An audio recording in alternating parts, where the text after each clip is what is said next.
আজ আমি Pureit ক্লাসিকের jump kit পরিবর্তন করার পদ্ধতি দেখাবো।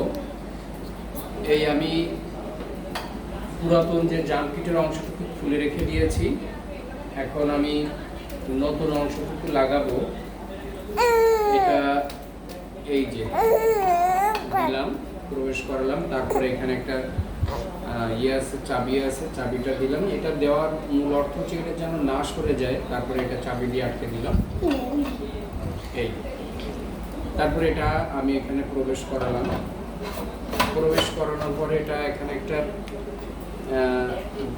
সুন্দর একটা পয়েন্ট আছে, সেই পয়েন্টে যেন অবশ্যই মেলে, তা না হলে কিন্তু আপনাদের এটা সুন্দরভাবে বসে গেল। এবার এটাকে আমি টাইট দিব, টাইট দিলাম। তারপরে আমি এই অংশটুকু প্রবেশ করালাম। এই প্রবেশ করানোর পরে এই যে অংশটুকু আছে এটা আমি আটকে দিলাম। আটকে দেওয়ার পরে আমি